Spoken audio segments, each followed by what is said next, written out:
In this video, we're going to control who can run the process. Until now, we've left it open. Anyone in the organization could run it. Today, we'll decide who and no one else. Let's remember where we are.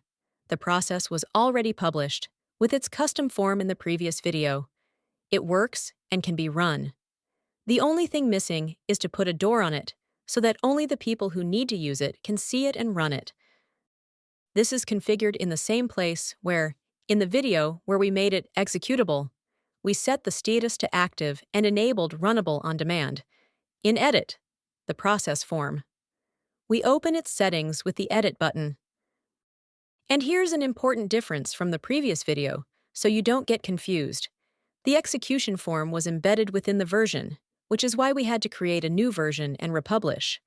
The permissions, however, are embedded in the process itself. So today, there's no need to create a new version or republish. You edit the process, save, and you're done. Much simpler. Notice that a section called Who Can Run This appears. It appears precisely because the process is marked as runnable on demand. If it weren't, it wouldn't even be displayed. Before you touch anything, look at what it says there now. Everyone in the organization. And below it explains, no rules yet. Every employee in the organization can run this. Add a rule to restrict it. That's the basic idea. If you don't set any rules, it's open to the entire organization. The moment you add the first rule, it's restricted, and only those who meet your requirements can participate. We've gone from everyone to an invited list. Let's restrict this to the people who actually use this process. The most common way is by department. For this example, we'll simulate a small organization, an executive office at the top, and below it a few departments: customer success, sales, finance, where customer success itself has two sub-departments, onboarding and retention. This way, you can clearly see how it works. We click the Add Rule button, and in the menu, we choose Department. A row appears with a selector. Since this process compiles the summary for customer success, we restrict it to that department. We search for it and select it. And notice that customer success has sub-departments listed below, onboarding and retention. And look at the box that appeared next to it. Include sub-departments, and it's checked.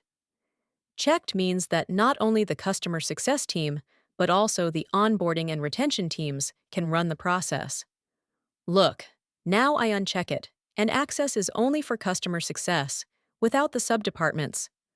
I check it again, and the whole branch is included again. That box is all the precision you get with departments. Either the whole department with its entire branch, or just that specific department. In our case, we left it checked, thus covering all of customer success. Now, what happens if not everyone who can run it is in this department? For that, you can add more rules. And the logic is simple. Meeting any one of them is enough. The text above says it. Anyone who meets at least one rule can run the process. In other words, rules add up. They don't subtract.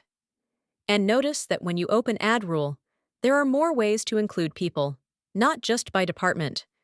You can grant access by position, a job title, by team, by access role, the permissions role, or by people, specific individuals. This last one, people, is a separate row where you can add several people at once, searching for them by name.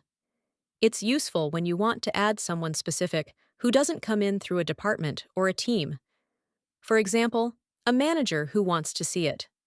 For our process, we'll stick with the department, which already covers everyone who needs it. But now you know that, if you needed to, you could add a specific person with people without removing the others. One clarification that avoids a scare.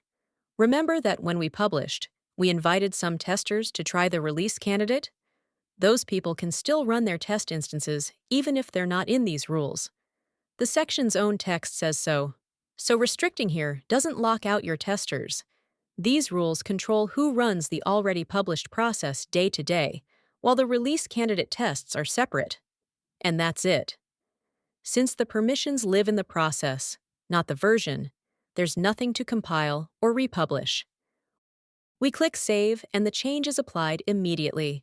From now on, this process will only appear in the Run a Process button for whoever meets the rule, but for everyone else, it's as if it doesn't exist. Here's what we take away. By default, the process is open to the entire organization. You add rules to restrict it, and meeting just one is enough. You can open it up by department, with or without its subdepartments, by position, by team, by permission role, or by specific people. And all of this lives in the process. You edit it and save it without touching versions. With this, the process is now complete from the author's side.